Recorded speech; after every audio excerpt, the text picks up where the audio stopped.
Assalamualaikum warahmatullahi.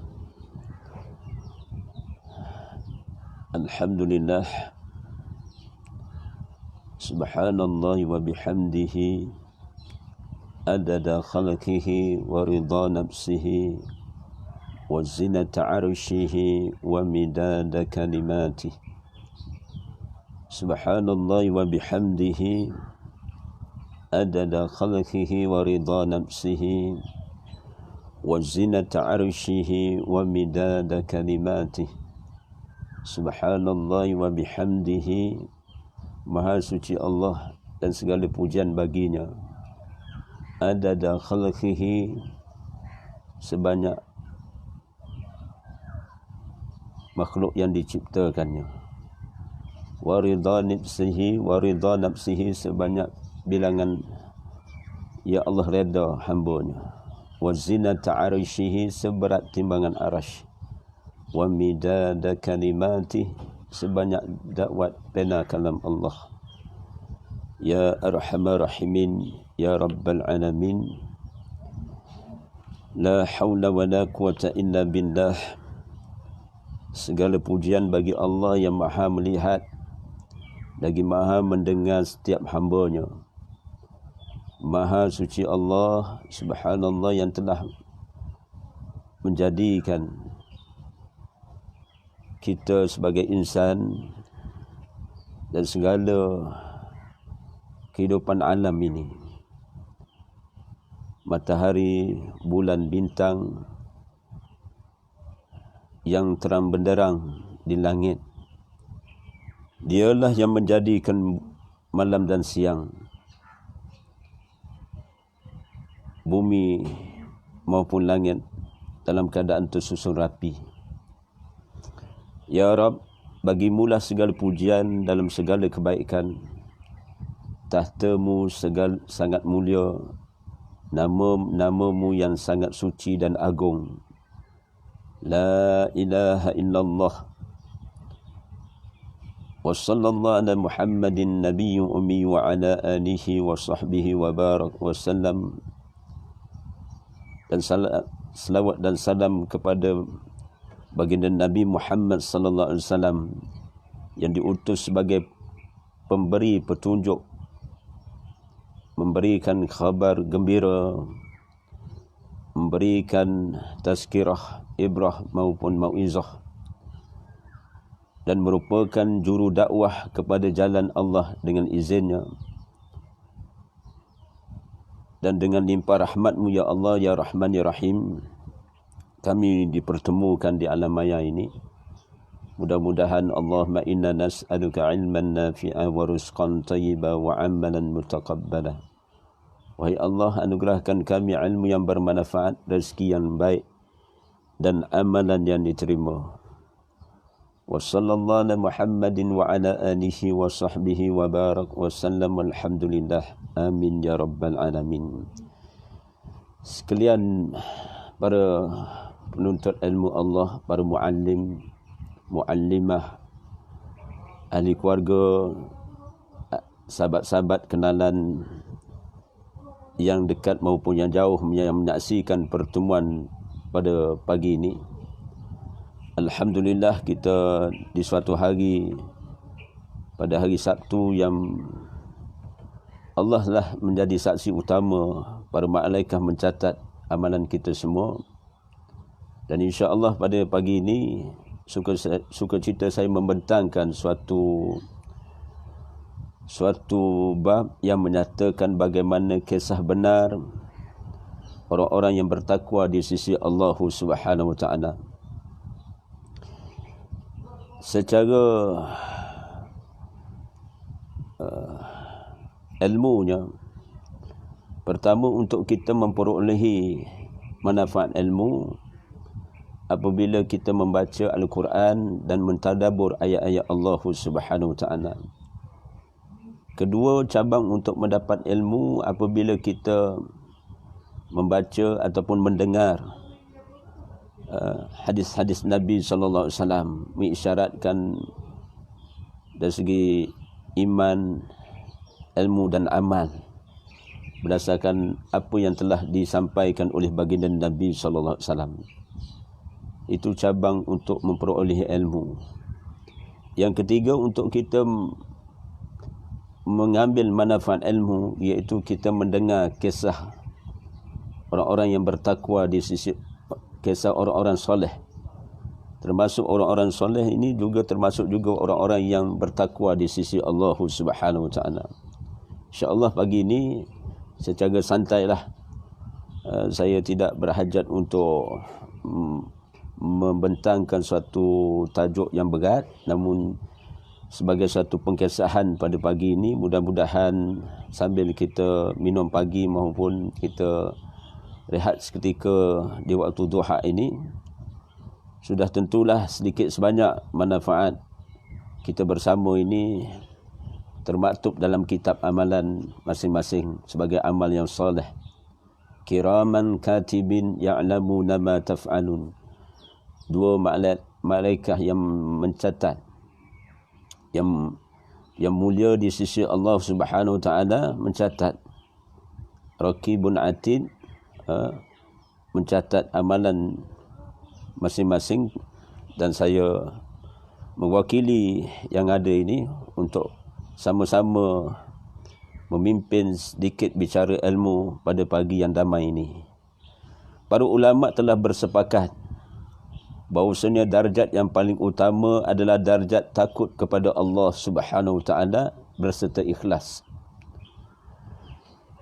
Bila kita rujuk tafsiran ayat, seumpama ayat yang kedua dalam suratul Mulk, ba'da a'udzu billahi samil alim minasyaitonir rajim min hamzihi wa nafthihi wa nafsihi allazi khalaqal mauta wal hayata liyabluwakum ayyukum ahsanu amala wa huwal azizul ghafur.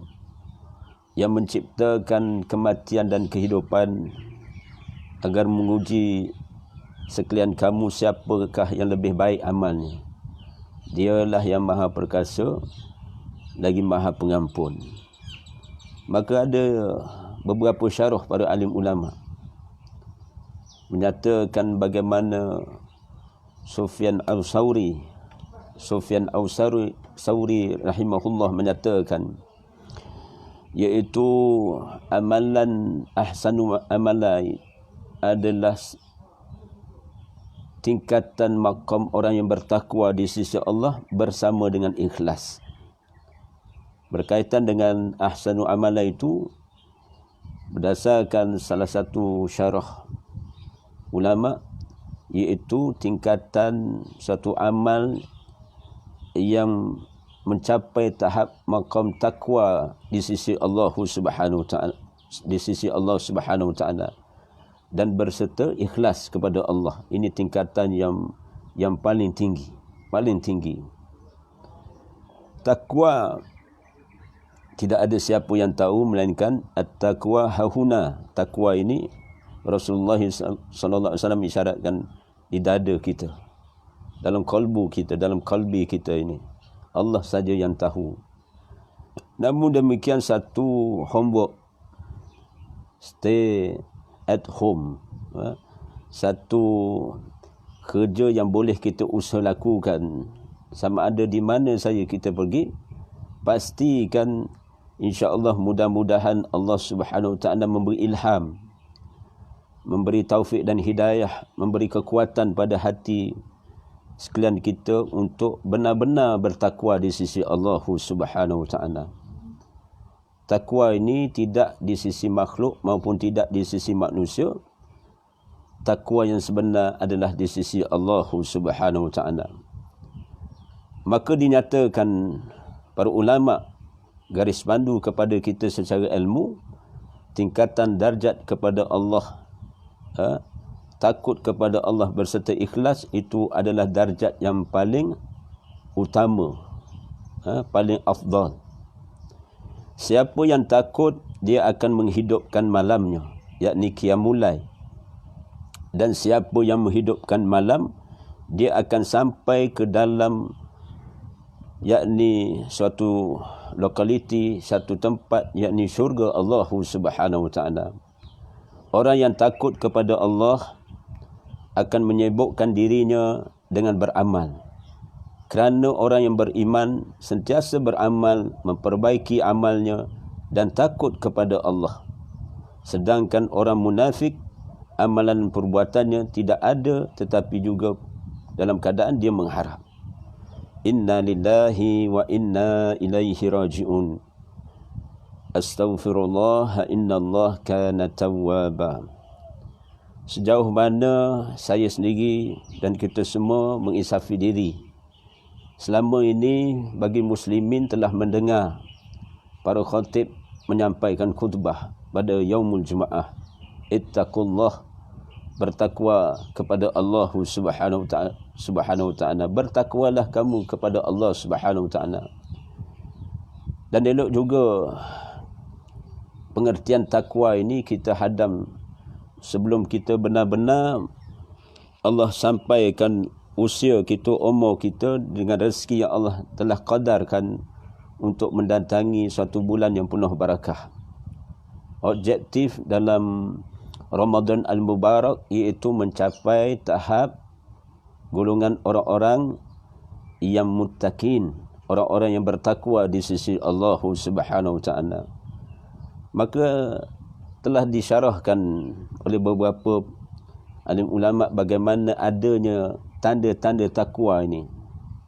Tanda-tanda takwa ini terjelma dari segi qauliyah perkataan maupun dari segi fi'li perbuatan. Hatta diamnya. Diam Nabi SAW tidak sama dengan diam kita semua. Amal fi'li perbuatan Nabi SAW tidak sama dengan amal perbuatan kita semua kerana mujahadahnya Rasulullah SAW dengan keimanan yang begitu tinggi di sisi Allah Subhanahu wa taala. Insya-Allah kita akan susuri jalan yang telah dilalui oleh baginda Nabi sallallahu alaihi wasallam. Dan disebut sebentar tadi bagaimana musannaf kitab ini ihfazillah yahfazka. Saya seronok baca kitab ini kerana masya-Allah dia begitu sinonim dengan manhaj ataupun sukatan yang telah dilalui oleh baginda Nabi sallallahu alaihi wasallam. Allahu Rabbi, Allahumma salli ala Muhammad wa ala alihi wa sahbihi wa barik wa sallim. Mudah-mudahan Allah mafta' alaina hikmataka wa anshur alaina min khazahini rahmatika ya arhamar rahimin. La hawla wa la quwwata illa billah. La hawla wa la quwwata illa billah. La hawla wa la quwwata illa billah. Disebut sebentar tadi oleh musannaf kitab ini, Dr. Ain Abdullah Al-Qarni menyatakan orang yang takut kepada Allah maka automatically secara langsung dia akan menyibukkan diri dia dengan beramal solehah. Kerana orang yang beriman juga sentiasa akan beramal, memperbaiki amalnya. Bukankah ada ayat yang masyhur dalam Al-Quran? Saya ingat saya pada ayat 183 dalam suratul Baqarah. Ya ayyuhallazina amanu kutiba alaikumusiyam kama kutiba alal ladzina min qablikum la'allakum tattaqun. Allah Subhanahu wa taala menyeru orang-orang yang beriman. Difardukan ke atas kamu berpuasa sebagaimana telah difardukan kepada orang-orang sebelum kamu, agar kamu mencapai tahap maqam takwa. Maka takwa di sisi Allah itulah yang kita semua kena capai dan kita kena usaha lakukan. Dan bagaimana tingkatan takwa ini ada darjatnya. Oleh itu orang yang paling takut kepada Allah Subhanahu wa taala adalah Rasulullah sallallahu alaihi wasallam. Tidak ada yang lebih takut kepada Allah melainkan baginda Nabi sallallahu alaihi wasallam. Rasulullah sallallahu alaihi wasallam telah bersabda kepada para sahabatnya, radhiyallahu anhum supaya mereka sentiasa bersungguh-sungguh, yakni dalam soal beribadah.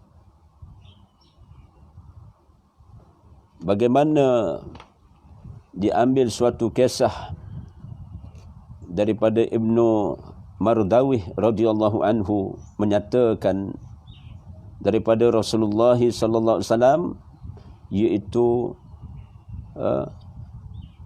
bahawasanya Bilal bin Rabah radhiyallahu anhu yang ketika itu Rasulullah SAW melantiknya sebagai muazzin, penyuruh langit yang keluar dengan kalimah ahad, ahad, yakni yang Maha Esa Allah, daripada kotoran-kotoran berhala menuju cahaya Islam. Bilal ibn Rabah radhiyallahu anhu bertemu Rasulullah SAW sebelum solat subuh pada ketika itu. Maka beliau mendapati Nabi SAW dalam keadaan sedang menangis.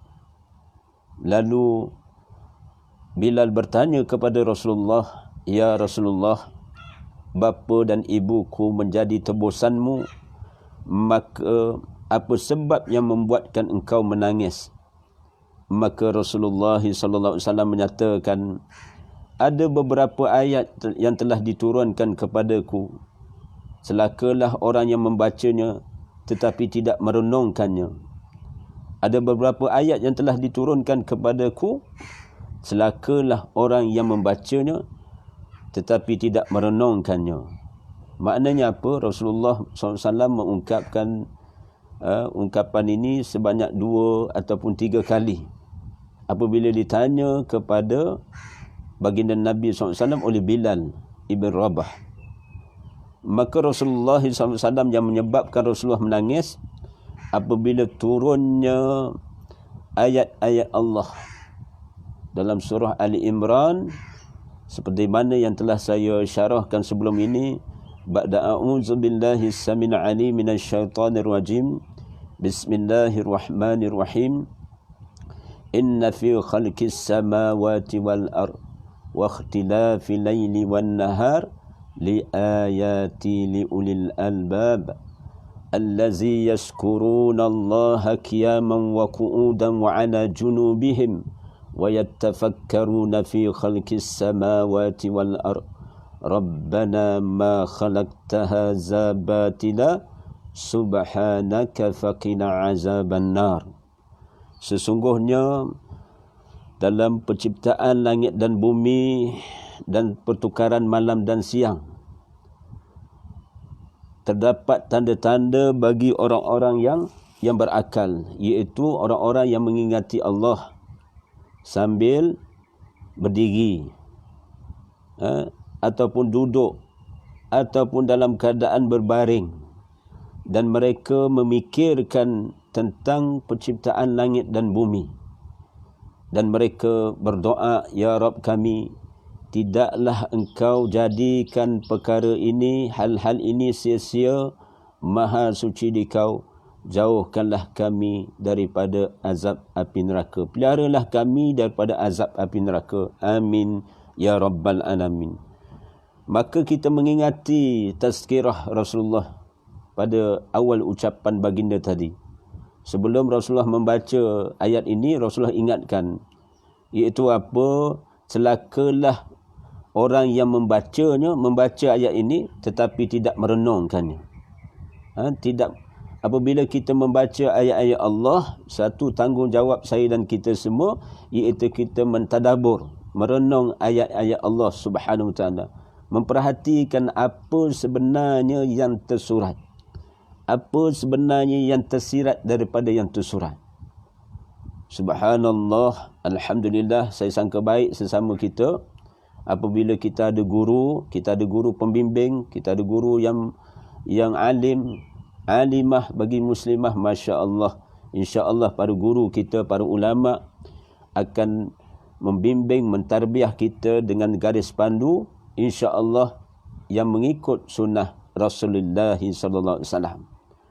Rupanya alam ini adalah suatu penterjemahan peristiwa-peristiwa yang berlaku sama ada di langit maupun di bumi adalah suatu yang telah Allah susun atur.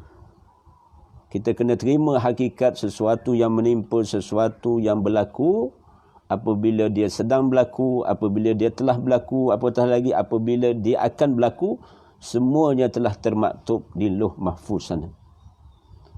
Betapa ramainya insan dalam keadaan dia sedar ke tidak. Malam tadi, tiba-tiba dalam beberapa minit ini timbul matahari. Maka maknanya apa ini? Berlakunya pertukaran alam daripada malam kepada siang. Maka ayat 190 dalam surah Ali Imran ini mengisyaratkan menjadi tanda-tanda apa hakikat sebenarnya? Tanda-tanda kekuasaan Allah, tanda-tanda keagungan Allah, tanda-tanda kerahmatan dan kebesaran Allah dengan kesempurnaan bagi sifat Allah. Maka insya-Allah suatu doa yang warid daripada ilmu Allah. Di waktu malam kita baca doa ini, di waktu siang kita baca sekali.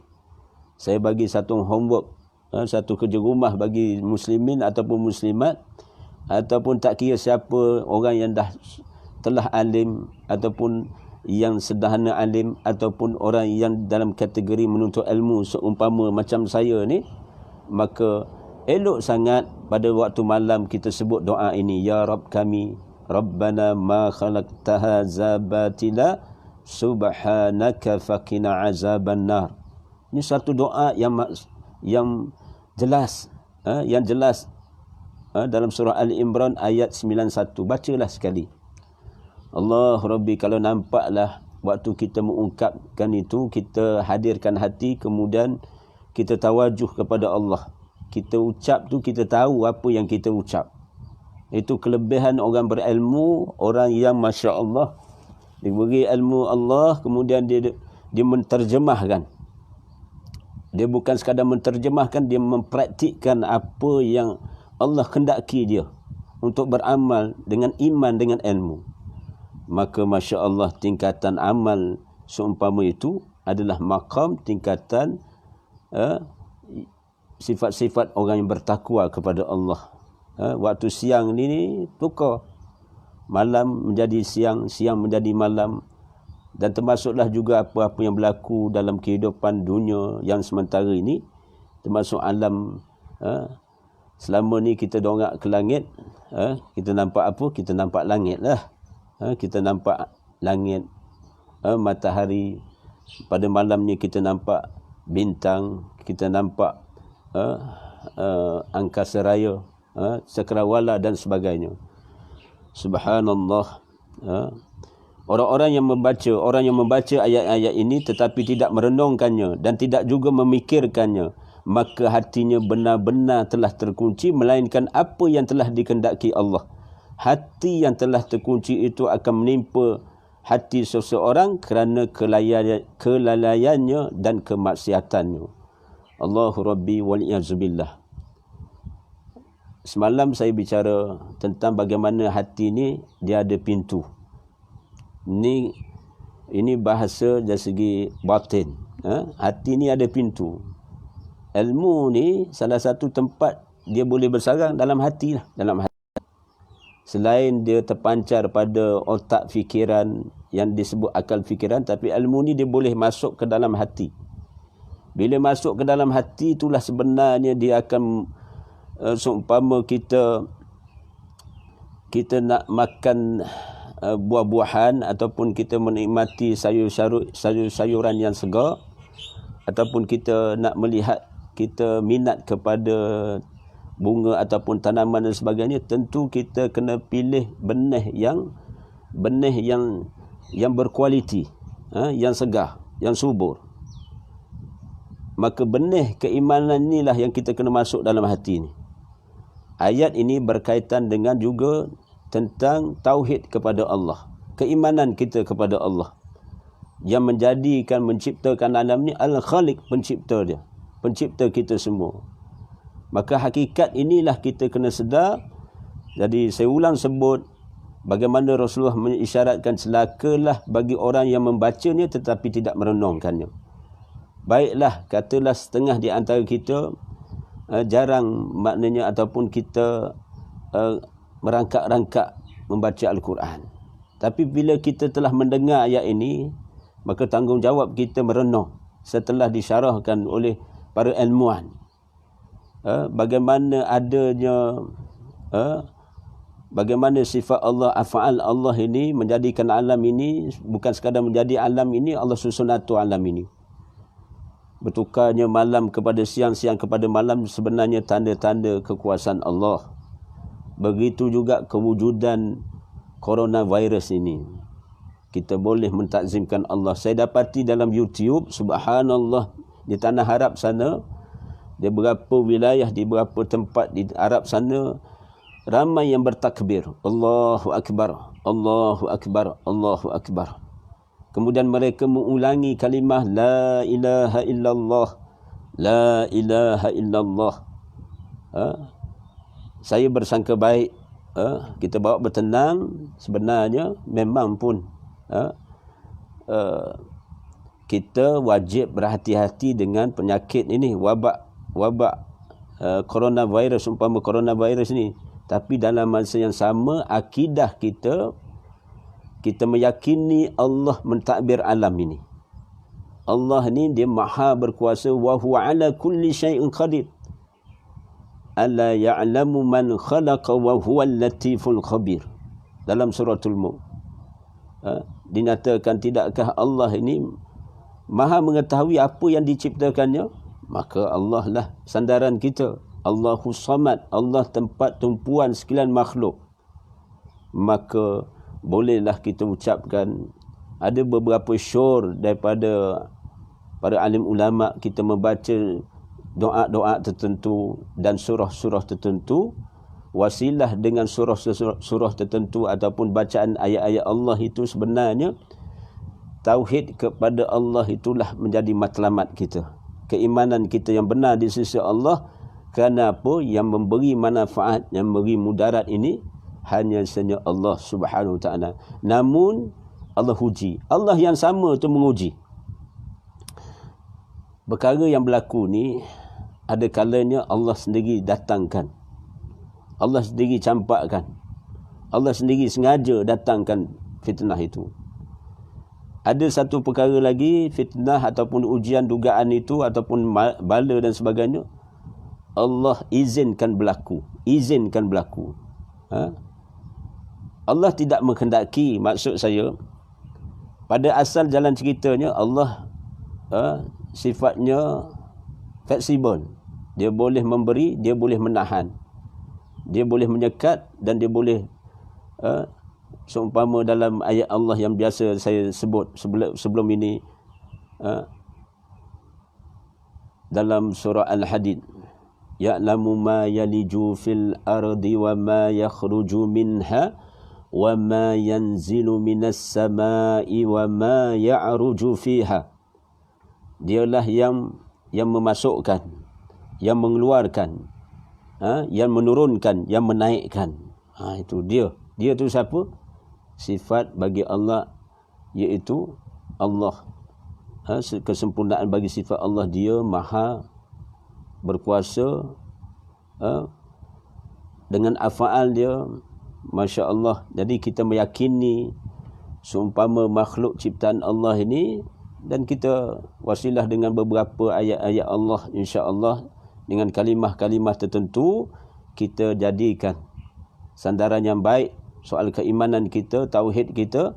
Maka dalam masa yang sama kita, bila kita menyebut kalimah-kalimah mentakzimkan Allah, seumpama Allahu Akbar, Allahu Akbar, La ilaha illallah, maka selepas pada kita menyebut Ismullahil Azam, maka sunnah juga kita sebut satu doa munajat kita kepada Allah Subhanahu Wa Taala. Itulah yang telah dilakukan oleh Rasulullah, Khulafa Rasyidin dan Salafus Salih.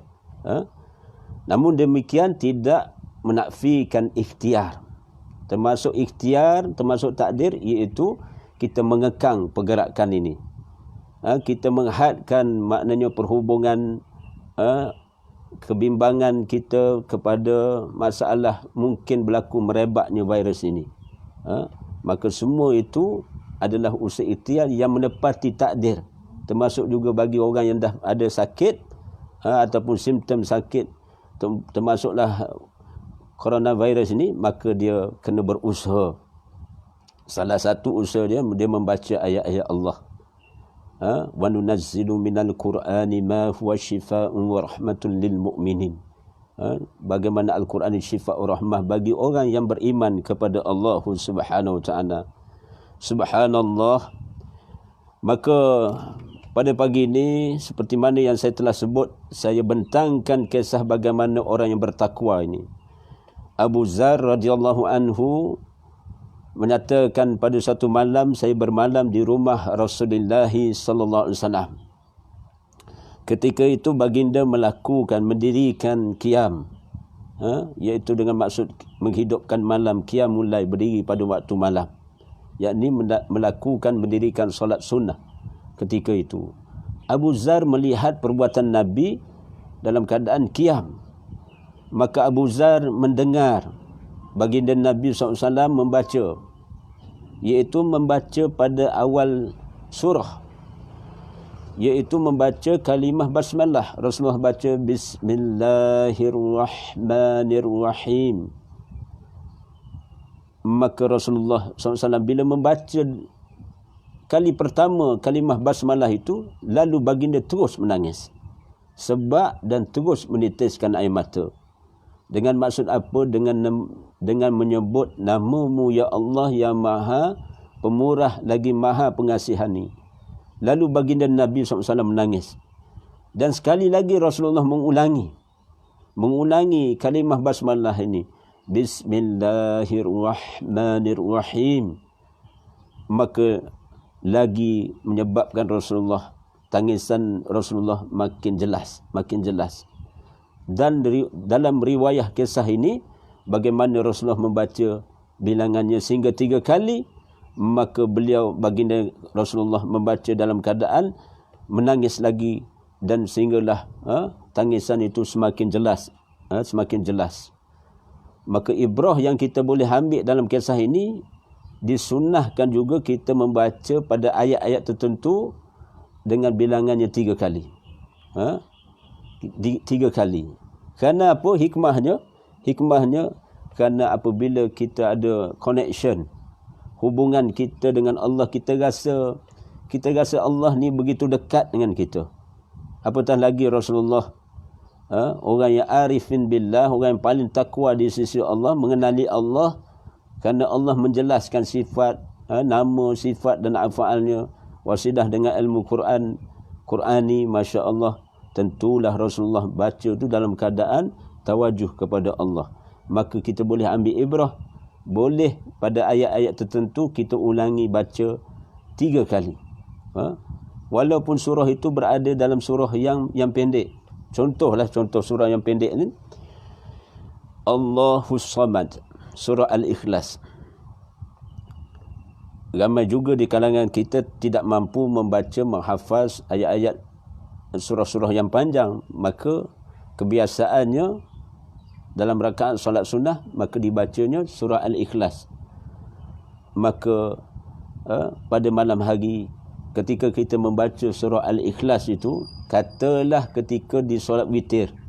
Di solat witir itu, yang maknanya yang ganjil itu, pada rakaat yang akhir, sama ada 3 ataupun rakaat ke-5 ke rakaat ke-7 ke, Masya Allah.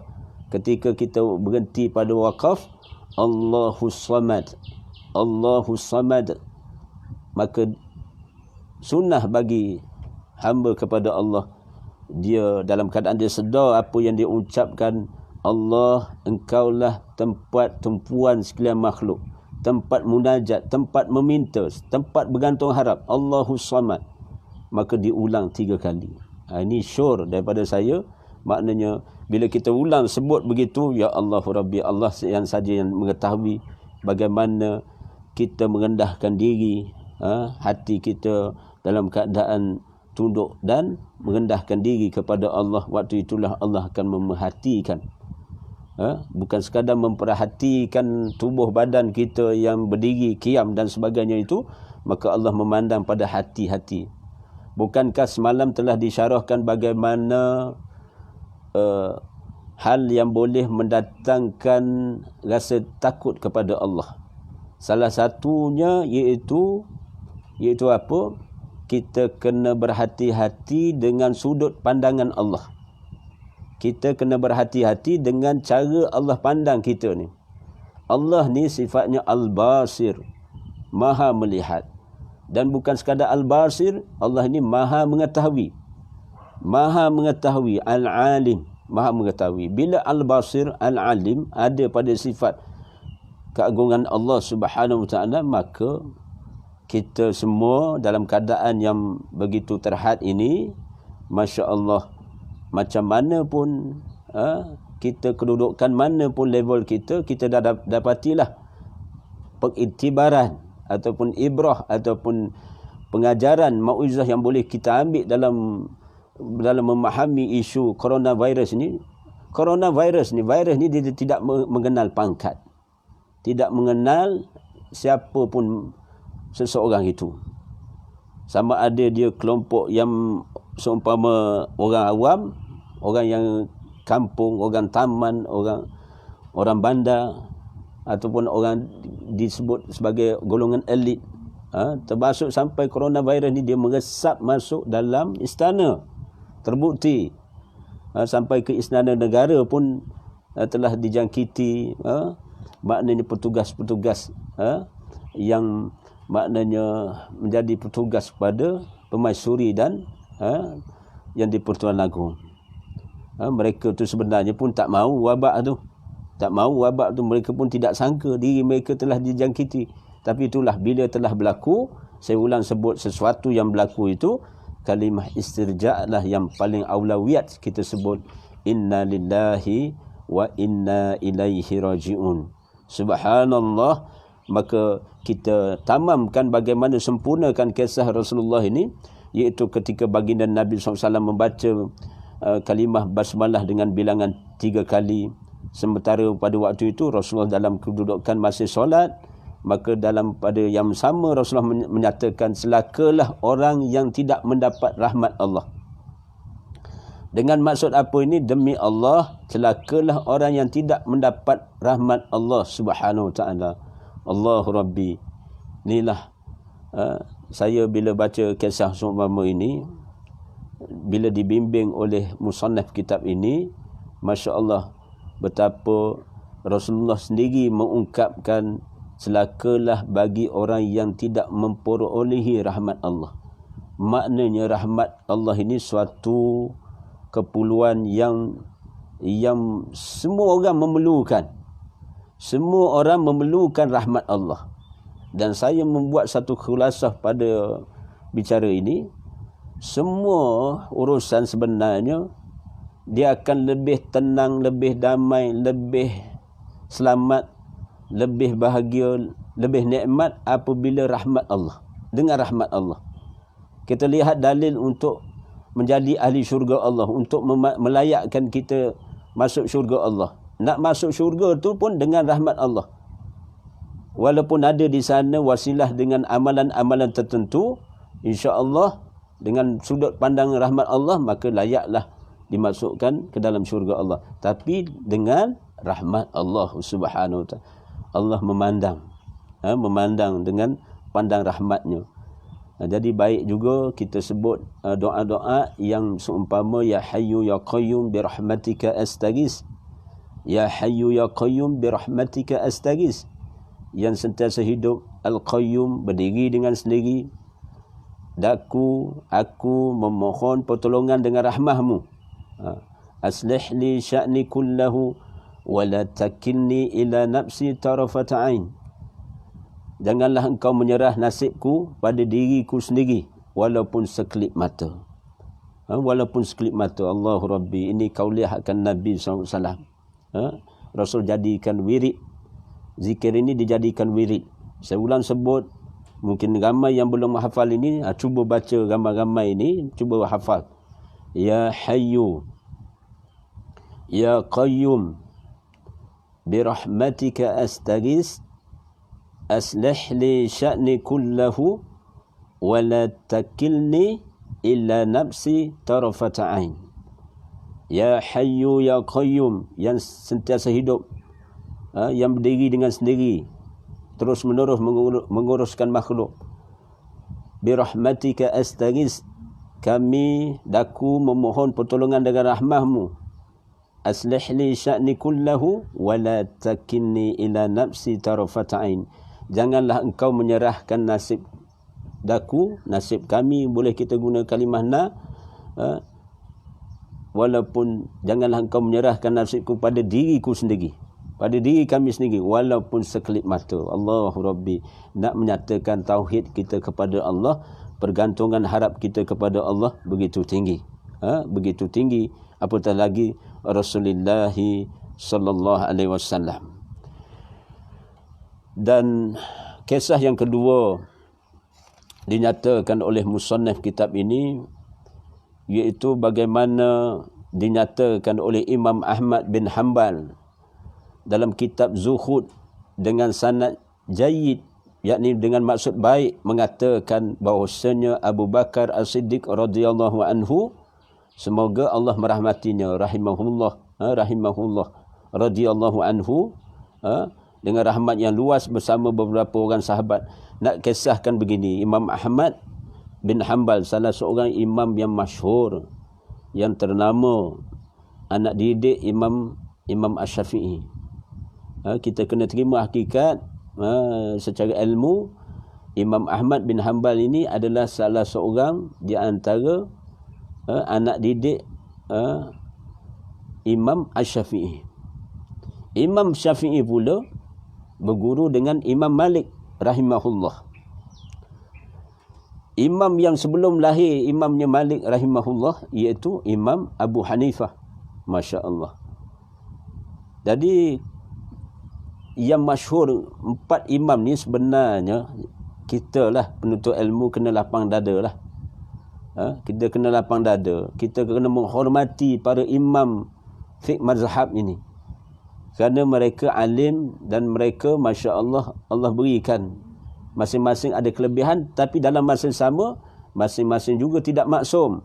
Maksum ini ada, tidak seperti sifat Rasulullah. Rasulullah ni maksum, terselamat daripada kelemahan, yakni maknanya dosa, terselamat daripada melakukan kesalahan, yakni dosa, nisbahnya dosa. Namun dalam masa yang sama tidak kita mudah untuk mempelekehkan para imam mazhab ini. Yang masalahnya saya dapati penuntut-penuntut ataupun pengikut-pengikut imam mazhab ni, kadang-kadang guru kita, yakni tok guru yang kita sebut Imam Syafi'i ni, Masya Allah, kita kena faham dengan baik manhaj yang Imam Syafi'i telah bimbing para muridnya generasi yang pertama. Maka persoalannya sekarang ini persoalan akhlak pada saya, persoalan akhlak. Kita boleh berbeza pandangan, kerana mazhab ini sudut pandangan berdasarkan tahap kefahaman ilmu masing-masing.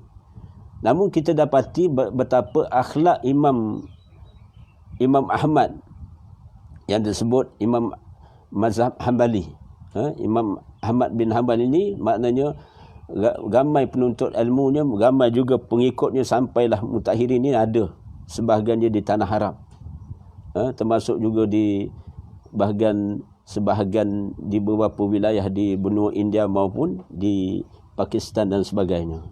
Tapi di tanah Arab tu ada yang berpegang pada manhaj, pandangan, sudut pandang Imam Ahmad bin Hanbal. Dan bila Imam Ahmad bin Hanbal menjadi anak murid yang kanan juga Imam Syafi'i, maka kita menghormati sudut pandang Imam Ahmad tu, kerana dia menuntut ilmu, sebahagian ilmu dituntut dengan Imam Syafi'i. Dan Imam Syafi'i punya kisah yang menarik dengan Imam Ahmad bin Hanbal. Satu ketika Imam Syafi'i bermalam di rumah anak muridnya, Imam iaitu Imam Ahmad bin Hanbal. Subhanallah, diriwayahkan kisah itu, iaitu apa? Imam Syafi'i bermalam dalam keadaan tenang. Bila dihidangkan makanan, Imam Syafi'i makan. Kelihatan Imam Syafi'i makan dengan bersungguh makan. Lebih banyak makan daripada sebelumnya. Tidak diketahui Imam Syafi'i itu makan lebih daripada qadar yang makan pada malam seumpama di depan anak muridnya Imam Ahmad bin Hanbal itu. Subhanallah, Masya Allah. Bila ditanya, sebelum itu Imam anak murid ni, dia biasalah dari segi kaedahnya dia akan tengok gaya lifestyle hidup gurunya. Kemudian didapati Imam Syafi'i tidur setelah makan yang lebih pada malam hari. Kemudian malam itu Imam Syafi'i tidurlah bermalam. Didapati Imam Syafi'i tidak bangun untuk qiyam seperti mana malam-malam yang sebelumnya. Anak murid dia Imam Ahmad bin Hanbal menyaksikan perbuatan gurunya. Sampailah waktu subuh, mendirikan solat secara berjemaah dan sebagainya. Pada waktu itulah, bila melihat keadaan itu, maka satu ketika Imam Ahmad bin Hanbal bertanya, "Wahai Imam, wahai guruku, aku melihat kamu makan lebih di kediamanku ketika dihidangkan makanan. Maka sebagai suatu penerangan kepada kita semua, ni akhlak, soal akhlak, adab dan sebagainya." Subhanallah, subhanallah. Imam Syafi'i menyatakan, yang menyebabkan aku banyak kerana aku yakin makanan yang ada di rumah seorang yang soleh ini ada barakahnya. Makanan yang ada di rumah seorang yang soleh seumpama Imam Ahmad, walaupun anak murid dia ni seorang yang soleh, maka Imam Syafi'i rahimahullah menyatakan dia meyakini makanan ini, dalam bahagian makanan itu ada keberkahan, menyebabkan aku seronok makan ketika di rumah anak muridnya. Masya Allah, kita lihat. Kita boleh ambil ibrah kisah Imam Syafi'i ini, maknanya dia merendahkan diri, duduk bermalam di rumah anak muridnya. Dia tidak bersifat munafik, depan lain belakang lain, melainkan dia benar-benar jujur, makan tu dengan nama Allah, kemudian dia makan dengan rasa syukur kepada Allah kerana menikmati satu makanan hidangan di rumah orang yang soleh, maka ini menyebabkan dia makan lebih daripada qadar biasa. Bila ditanya tentang bagaimana dia dalam keadaan setelah makan kemudian rehat kemudian tidur langsung kepada subuh, tidak mendirikan qiyam, maka dinyatakan setengah riwayah mengkhabarkan pada malam itu hasil daripada tempat yang tenang, lokaliti rumah, homestay yang tenang, kemudian dengan ada keberkahan seorang yang soleh. Tentu anak murid yang tidur bersama guru ni mendoakan guru dia. Tentu, insya-Allah hubungan kita dengan guru, macam saya dengan antum semua, insya-Allah maknanya ada hubungan. Hubungannya bagaimana? Satu, iman. Iman kita kepada Allah, tauhid yang satu. Kemudian hubungan kita ni boleh berwasilahkan dengan doa. Dan apa salahnya kita anggap semua para penyampai risalah agama ini, selagi mana dalil itu jelas berdasarkan Al-Quran, berdasarkan hadis, berdasarkan nasihat-nasihat ulama', maka kita jadikan orang yang beri nasihat itu guru kita. Bagaimana adab dan akhlak orang yang arifin billah, walaupun kadang-kadang dia jumpa seorang yang public, yang biasa saja, tapi mereka mengangkat kemuliaan makam seseorang yang awam itu kepada satu makam menjadi input kepada dia untuk memperoleh ilmu. Bukankah pernah berlaku kepada Nu'man bin Sabit? Nu'man bin Sabit, apabila dia melihat seorang anak-anak memakai sepatu. Jadi anak budak tu dia pakai sepatu, pakai terompah lah, kita kata bahasa kita tu pakai terompah. Terompah kan dia ada saiz dia. Jadi budak bila pakai tentu separuh daripada terompah tu kaki dia, saiz dia. Subhanallah, apa yang berlaku bila dia berjalan bila tak rata, maka Nu'man bin Sabit rahimahullah menegur dia. Wahai anak, hati-hatilah kamu. Wahai anak, hati-hatilah kamu. Wahai anak. Kerana bimbang tergelincir, jatuh. Orang kata royak takut jatuh rebah. Rebah gelecoh. Wallahu a'lam demo faham ke tidak. Oleh kerana saya kampung di Kelantan, berasa nak kecek sikit Kelantan. Apa maksud saya? Subhanallah. Apabila ditanya demikian, maka budak ni dia kata, dia tengok orang tua ni, ayah haji ni, bila tegur dia begitu, maka dia tengok lebih kurang, kemudian dia bertanya. Maknanya kemudian dia bertanya, ringkas cerita dia bertanya, apakah kamu yang bernama Nu'man bin Sabit? Maka ayah haji tu mengatakan, ya. Ayalah tu, benarlah tu, Nu'man bin Sabit. Maka rupanya budak kecil ni, inilah kata, walaupun kecil, saya sebenarnya akai ni panjang. Tu budak-budak ni, anak-anak ke cucu, kadang-kadang Allah bagi ilham yang baik. Masya Allah. Sehingga kan dia menyatakan, apakah kamu seorang imam yang azim, yang disebut oleh masyarakat kamu adalah ulama yang disanjung, disegani, imam yang azim, yang agung di kalangan masyarakat pada waktu itu. Jadi bila Nu'man bin Sabit ni dengar, subhanallah, dia pun meneliti ucapan budak ni. Wahai imam, wahai ayah haji, apa yang kamu nasihati aku, yang tegur aku ni, untuk jalan dalam keadaan yang tenang, dalam keadaan yang lebih berhati-hati, itu di dunia ini. Tapi dalam masa sama budak ni menyatakan, wahai imam, insafilah, takutlah, betapa gelaran yang kamu peroleh itu akan dipertanggungjawabkan di hadapan Allah Subhanahu wa taala. Subhanallah.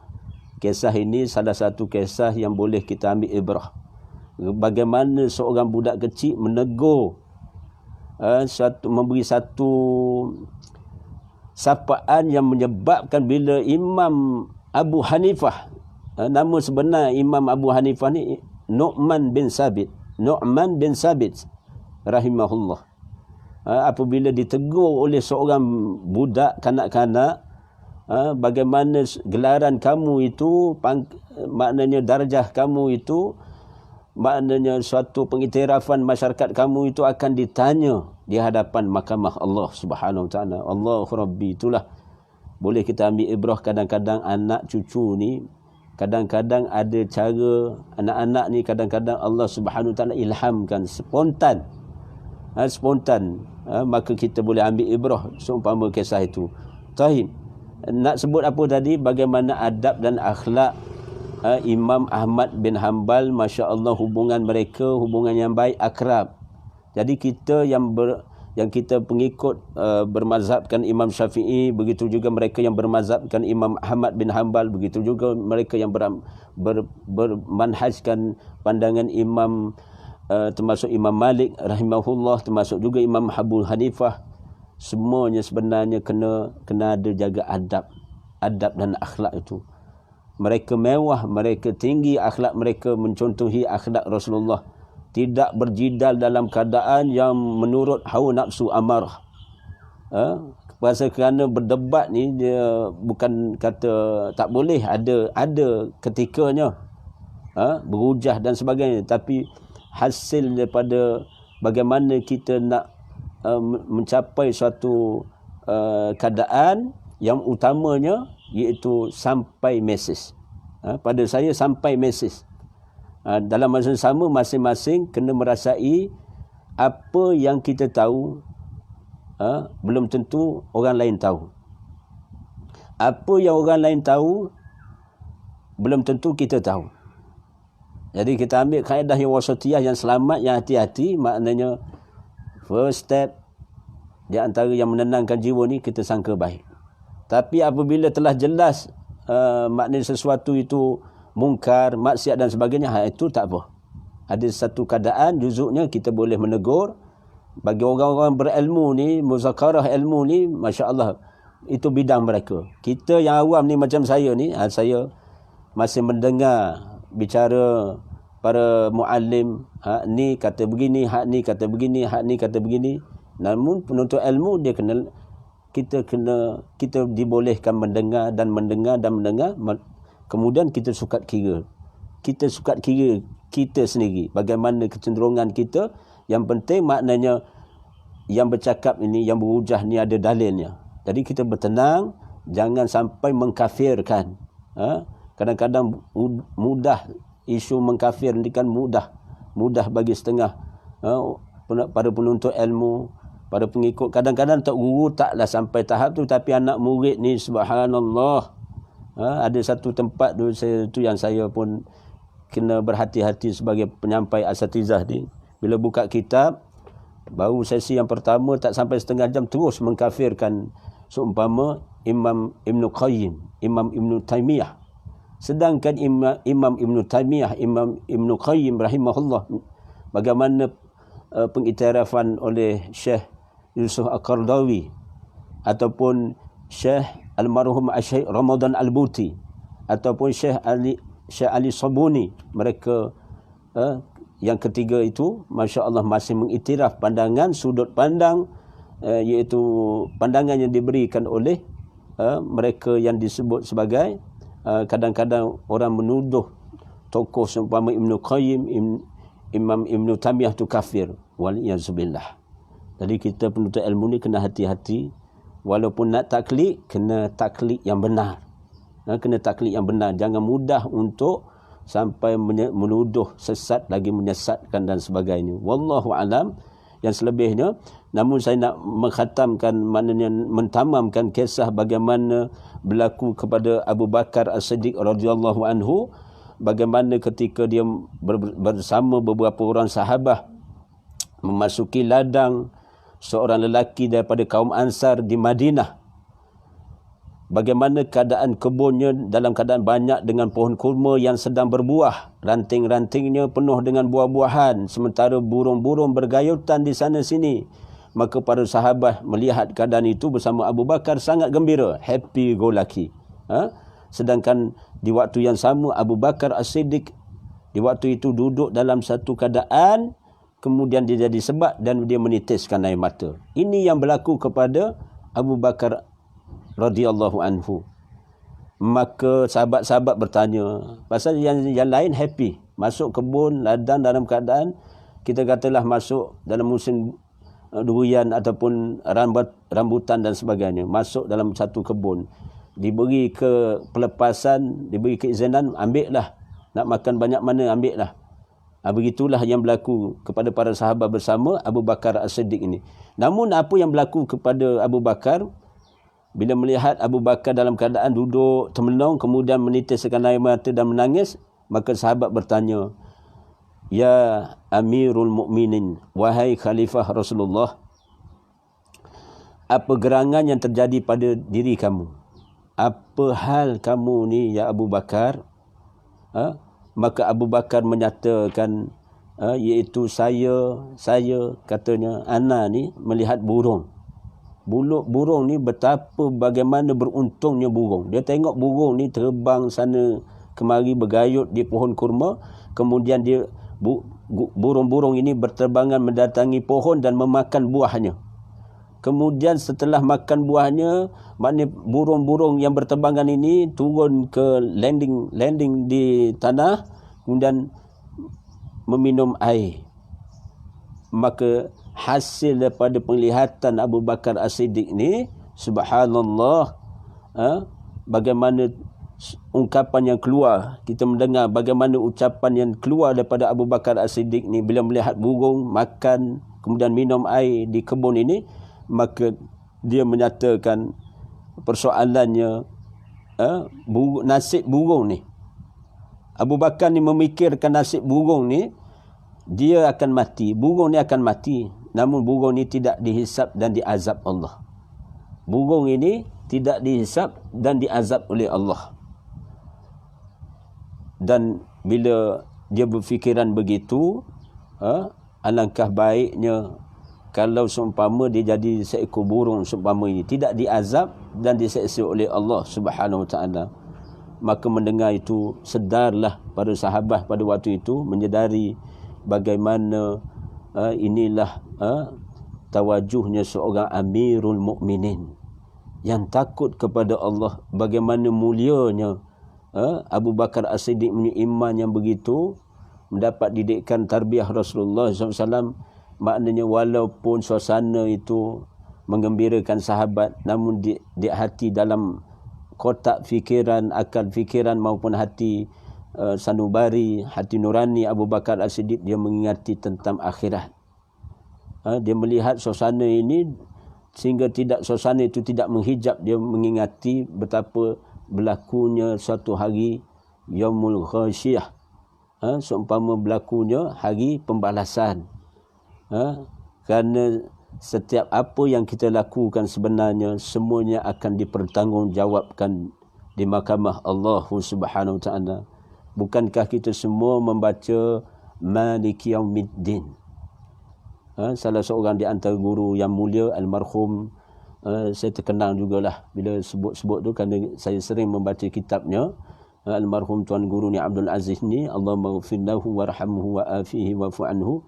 Sempat saya bertalaki dalam kuliahnya, dalam ada soal jawab dan sebagainya. Kita teringat apabila dia cuba beri faham tentang hakikat solat itu bila kita baca pada wakaf ayat Maliki Yaumiddin. Maliki Yaumiddin, yang menguasai hari agama. Termasuk qausat ni hari pembalasan. Waktu itu mana letak hati saya dan kita semua? 17 kali kita ucap kalimah itu dalam 17 rakaat solat 5 waktu solat fardu. Tak cukup dengan itu, kita tambah sampai solat sunnah. Maka berpuluh lagi bacaan kita telah baca Maliki Yaumiddin. Mungkin setengah orang baca Al-Fatihah ini di luar solat. Bayangkan di mana kedudukan hati saya dan kita semua ketika membaca ayat-ayat Allah. Sedangkan tingkatan ayat Allah ni baca bukan sekadar baca, belajar, wajib belajar baca makhrajnya, hukumnya, dan dalam masa sama berkewajiban juga memahami ayat-ayat Allah Subhanahu Wa Taala, berkewajiban juga maknanya dalam keadaan beramal dengan ayat-ayat Allah ini. Di antara tuntutan amal ni kita memahami dahulu di dunia ini tentang bagaimana syarah Maliki Yaumiddin, yang memiliki Allah ni sifat Al-Malik, raja yang memiliki kerajaan langit dan bumi, dunia dan akhirat. Di suatu hari nanti kita akan berada di mahsyar Allah, Allahu Rabbi. Maka waktu itu sebenarnya semua orang kena hadirkan hati, huduru qalbi. Satu homework bagi para penuntut ilmu, para pecinta ilmu semua, jadikan suatu homework semasa homestay, duduk di homestay masing-masing ni, di lokaliti rumah masing-masing ni. Sila dapatkan kitab ataupun dah ada kitab ataupun buku agama yang mensyarahkan rahsia khusyuk dalam solat. Baca benar-benar, faham betul-betul bagaimana untuk memperolehi tingkatan khusyuk dalam solat. Dah lama dah solat ni, Allahu Rabbi. Umur 15. Katalah sekarang ni umur setengah orang, umur dia 50. Senang kira. 50 tolak 15 berapa tu? Berapa tu? 35 years. 35 tahun dah solat. Malam sungguh kalau anak cucu ataupun menantu ada orang tebuk kita, apa pengertian Maliki Yaumiddin? Secara harfiah ayat satu hal. Secara memahami apa yang kita baca tu satu hal. Malang sungguh Allah Subhanahu Wa Taala bentangkan masa al-asr wal asri, subhanallah, begitu banyak masa, sampai ada ulama ataupun orang yang pandai kira-kira ni, kalau sekiranya umur orang tu 60, 70 tahun, 80 tahun, hakikat sebenarnya dia tempoh dia tidur, waktu dia tidur pejamkan mata tu sebenarnya kalau kira betul-betul 20 tahun lebih. Jadi masa yang jaga tu pula maknanya makan tahun. Makan tahun maknanya berpuluh-puluh tahun juga. Masa kita tidur katalah umur 60, katalah kita bagi balance bagi 3. 20 tahun tidur, 20 tahun buat kerja, 20 tahun apa? Tidur, jaga, kemudian 20 tahun apa? Itu atas pagar lah. Atas pagar lah. Jadi 20 tahun masa tu, subhanallah, bagaimana penghayatan kita tentang solat. Juga saya syorkan juga penghayatan kita tentang maqam tingkatan puasa kita nanti, insya-Allah. Kita akan berpuasa Ramadan Al-Mubarak. Bagaimana sepatutnya kita kena mendengar hadis-hadis Nabi ataupun syarah-syarah ilmu tafsir, bagaimana penghayatan ihya Ramadan. Kerana ihya Ramadan ini dia bukan sekadar kita makan dan minum, menahan diri daripada makan dan minum saja. Dia ada di sana hadis-hadis yang bagaimana lafaz-lafaz Rasulullah SAW, bagaimana Rasulullah menyatakan benar, man qama ramadanan imanan wahtisaban ghufira lahu ma taqaddama min zambi. Barang siapa yang menjalani mengharungi Ramadan itu dalam keadaan dengan iman, dengan ihtisab, dengan mengharapkan redha Allah, yakin dengan apa yang dibuat itu akan mendapat balasan, sama ada balasan baik ataupun balasan yang tidak baik, subhanallah, Allah niscaya Allah akan ampunkan dosa-dosa yang telah lalu. Dan ada di sana bagaimana ingatan Rasulullah mengingatkan kita betapa ramainya orang yang berpuasa tidak memperolehi apa-apa daripada puasa mereka melainkan lapar dan haga. Niatlah pada dalam bulan Syaban ini untuk menjadikan penghayatan ilmu, iman dan amal kita dalam Ramadan akan datang ini, insya-Allah adalah penghayatan yang terbaik sepanjang umur. Terbaik. Telah saya ucapkan di beberapa masjid dan di beberapa tempat sebagai pengkuliah bulanan. Masya Allah, saya tidak akan rugi kerana orang yang mendengar ucapan itu, para asatizah yang lain, para muallim yang lain telah mengungkapkan saranan, syur supaya kita bertindak dengan bijaksana, menjadikan tahun ini adalah tahun yang lebih baik daripada tahun-tahun yang sebelumnya. Telah terbukti apa yang saya menyatakan tak akan rugi. Bila mana mereka-mereka yang mendengar itu sebahagiannya telah kembali ke rahmatullah. Yang di depan saya ada ustaz, yang di depan saya ada imam. Rupanya dengan ustaz, dengan imam tu pun telah kembali ke rahmatullah. Mereka mendengar, kurang-kurang pun mendengar bicara agama. Kemudian berusaha bukan sekadar mendengar, untuk beramal dengan ilmu Allah dan sunnah-sunnah Rasulullah SAW dan ittiba', maknanya amalan orang-orang yang soleh ini. Masya Allah, mudah-mudahan dalam beberapa minit yang terakhir ini nak menyatakan, iaitu bagaimana disebut oleh Imam Ibn Qayyim rahimahullah, menyatakan berapa banyak orang yang solat dalam barisan yang sama, mereka bersebelahan, tetapi nilai antara solat mereka yang satu dengan yang lain bagaikan antara langit dan bumi. Kerana sebahagian manusia apabila mendirikan solat, dia takut pada janji Allah, takut untuk bertemu dengannya dan takut untuk berhadapan dengannya. Ia juga mengingati bahawasanya dia akan berdiri seumpama kedudukan solatnya itu pada yaumul qiyamah. Maka manusia akan berdiri di hadapan Allah Subhanahu Wa Taala di yaumul qiyamah kelak sebagaimana dia berdiri di ketika melakukan solat. Allah Rabbi, bukankah dalam surah An-Nazi'at menyatakan, Allah sendiri menzahirkan bagaimana sifat orang bertakwa, wa amma man fa maqama rabbih wa nahan nafsa 'anil hawa. Sifat orang bertakwa iaitu mereka dikala mereka berhadapan dengan Rabbnya, mereka merasai kebesaran Rabbnya, mereka merasai akan kebesaran Rabb, merasa keagungan kebesaran Allah. Ketika angkat takbir, contoh ketika kita mendirikan solat, kita rasa tu Allahu Akbar, Allahu Akbar, Allahu Akbar tu banyak kali kita sebut, berpuluh-puluh kali dalam 2 rakaat, dalam 4 rakaat, katalah waktu zuhur, asar dan sebagainya. Allahu Akbar sehari berpuluh-puluh kali. Satu homework kepada saya dan kita semua, bila kita sebut Allahu Akbar tu datangkan betapa Allah ni azim, Allah ni maha besar. Hak lain kena tolak tepi. Kerana kuasa Allah, kita kena daulahkan, kita membesarkan.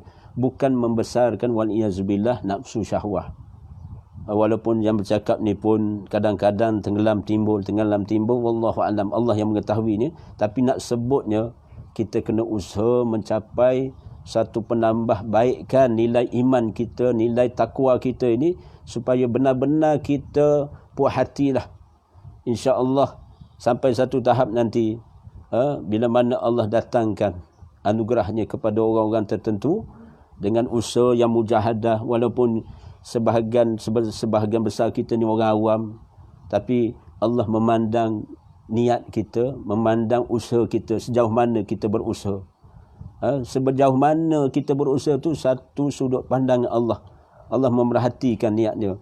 Kalau sekiranya ada niat nak jadi soleh, ada niat nak jadi solehah, maka kena usaha untuk mencapai soleh-solehah itu, lelaki yang baik ataupun perempuan yang baik. Kalau ada cita-cita nak jadi ahli syurga Allah, kerana tak ada pilihan lain sebenarnya, tanpa kecuali termasuk diri saya, semua ni yang menyaksikan, yang mendengar pada pagi ini, semuanya kena melayakkan diri untuk menjadi hamba kepada Allah. Bukan hamba kepada syaitan, bukan hamba kepada nafsu, bukan hamba kepada madiyah kebendaan. Kita menjadi hamba kepada Allah, Abdullah. Kerana Allah telah mendidik Rasulullah dengan manhaj bagaimana mendidik Rasulullah menjadi hamba kepada Allah, bukan hamba kepada godaan-godaan syaitaniyah dan sebagainya.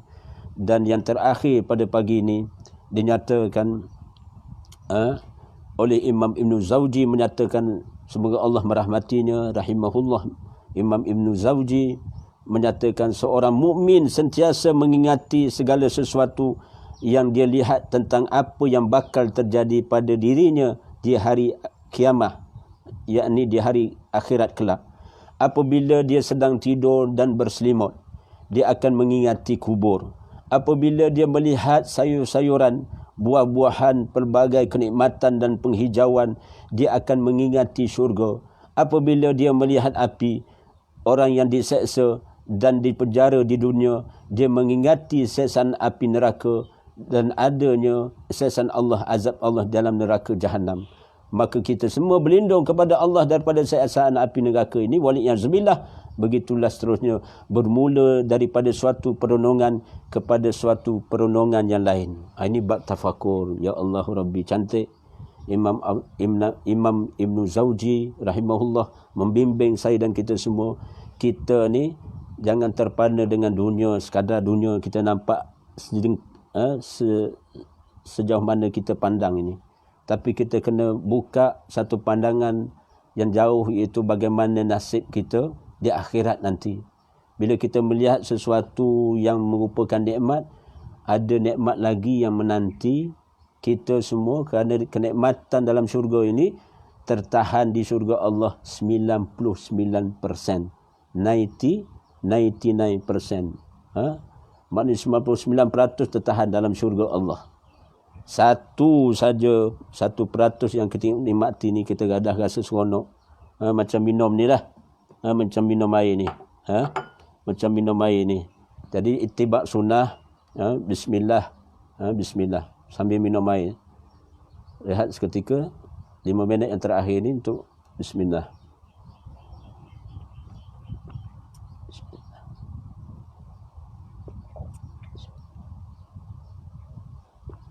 Rupanya makan dan minum ini kita boleh beramal dengan itibak sunnah.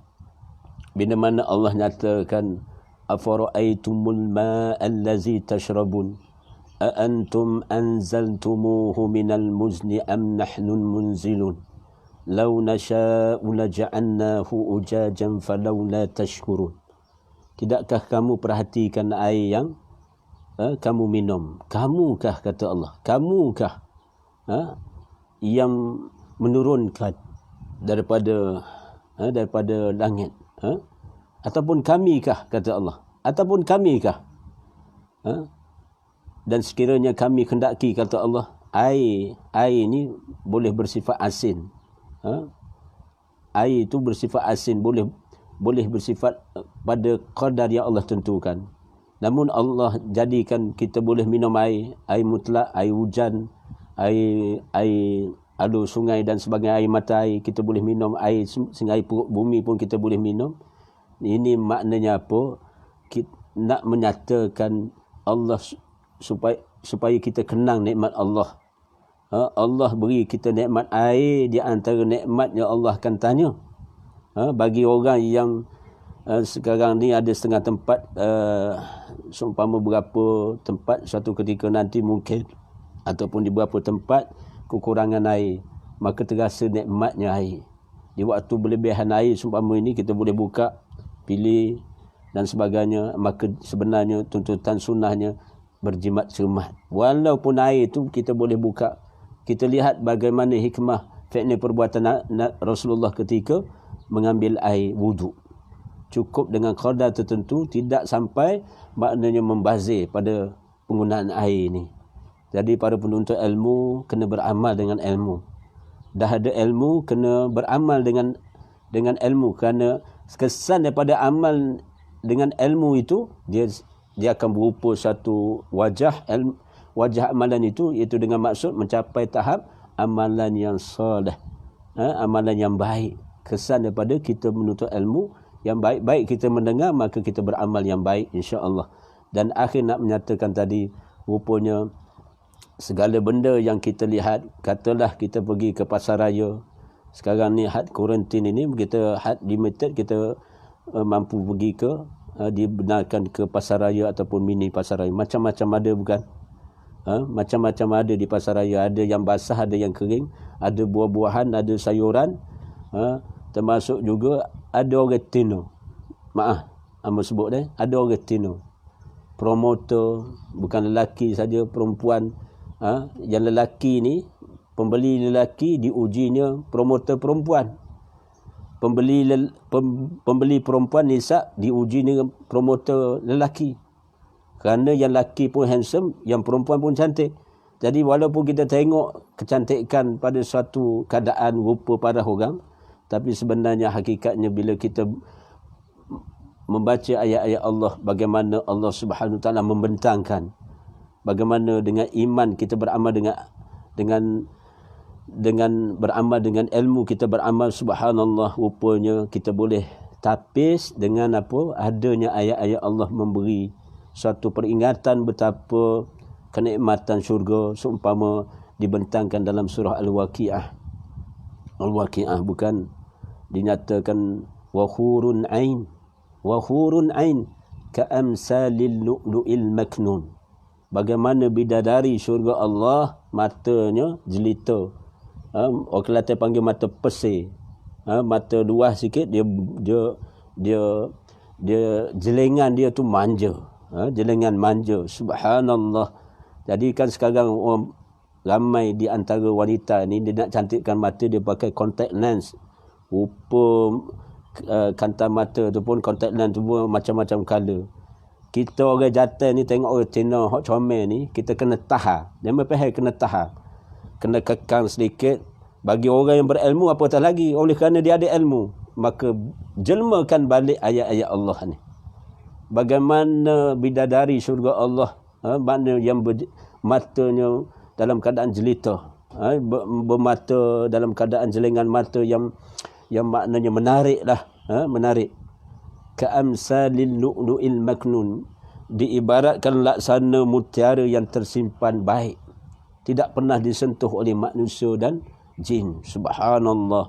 Bila teringat ayat-ayat itu, termasuk juga seumpama dalam ayat yang seterusnya, bila mana Allah nyatakan wa ashabul yamini ma ashabul yamin fi sidrin makhdud wa talhim mamdud wa ma'in maskub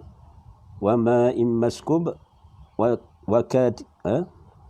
Jadi ada ayat-ayat seterusnya itu, bila kita baca, kita tadabbur bagaimana kenikmatan syurga Allah, bagaimana Allahumma salli ala Muhammad wa ala alihi wa sahbihi wa barik wa sallim. bagaimana pohon bidara yang tidak berduri, pisang yang tersusun rapi dan buahnya dalam keadaan banyak. Kita nak claim dengan Allah pada waktu dalam syurga pun, maknanya dunia ini kadang setengah orang terhad nak beli pisang dan sebagainya. Subhanallah, insya-Allah dalam syurga Allah buah-buahan seumpama buah bidara ataupun buah pisang tadi, dia tak sama rasanya. Walaupun nama pisang, walaupun nama buah bidara, tapi tak sama dari segi sudut keenakannya, kerana 99% kenikmatan tertahan dalam syurga. Termasuklah tadi wanita tadi. Jadi rupanya wanita-wanita yang ada ni, sekiranya berhajat untuk memasuki syurga Allah, antuna semua kena berdisiplin. Disiplin yakni dengan iman, antuna semua kena beramal solehah. Sekiranya ada suami, taat Allah, taat Rasulullah, taat suami. Taat suami, insya-Allah. Tidak meninggalkan segala perintah Allah Subhanahu Wa Taala, insya-Allah. Dengan maksud beramal soleh-solehah, insya-Allah maknanya akan masuk dalam keadaan syurga ini akan terbentang luas di hadapan antum semua. Ketika itu maknanya sesiapa di kalangan muslimah yang menunaikan hak Allah dan Rasulnya, kemudian mentaati suaminya, masya-Allah, dia boleh memilih mana pintu syurga yang dia berkenan, dia hajati dan sebagainya. Begitu juga muslimin sebagai seorang lelaki kena capai satu makam muttaqin. Orang yang bertakwa di sisi Allah, orang-orang yang bertakwa di sisi Allah, dan kita semua kena capai lagi tahap, maknanya tingkatkan amal saya dan kita semua, insya-Allah. Mudah-mudahan Allah beri kekuatan. Allahumma a'inna ala zikrika wa syukrika wa husni ibadatik. Tolonglah kami agar kami sentiasa mengingatimu dan mensyukuri akan nikmatmu, dan perbaguskanlah ibadah kami, ya Allah. Kurniakanlah kami ilham yang baik, yang benar dari sisimu, agar kami sentiasa mensyukuri akan nikmatmu yang telah Engkau berikan kepada kami dan kepada ibu dan bapa kami, agar kami melakukan amal salihin dan masukkan kami dalam golongan hamba-Mu yang salihin. Wa sallallahu ala Muhammadin rabbana atina min ladunka rahmah wa hayyi lana min amrina rashada. Allahumma inna nas'aluka ilman nafi'a wa rizqan tayyiba wa amalan mutaqabbala. Wa sallallahu ala Muhammadin wa ala alihi wa sahbihi wa ala alihi wa sahbihi wa barak wa sallam walhamdulillahi rabbil alamin. Amin ya rabbal alamin. Siru ala barakatillah. Barakallahu fiikum.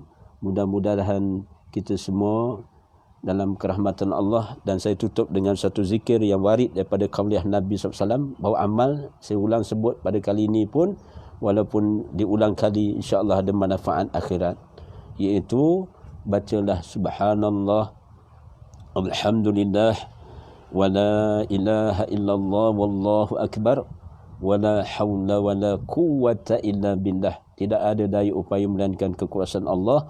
Allah maghfir lana, wahai Allah ampunilah kami. Allah marhamna, wahai Allah rahmatilah kami.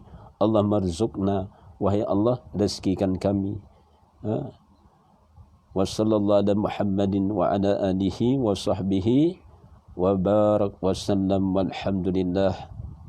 Amin ya rabbal alamin. Terima kasih atas perhatian. Wallahu a'lam. Allah sajalah yang Maha mengetahuinya. Allahu Rabbi.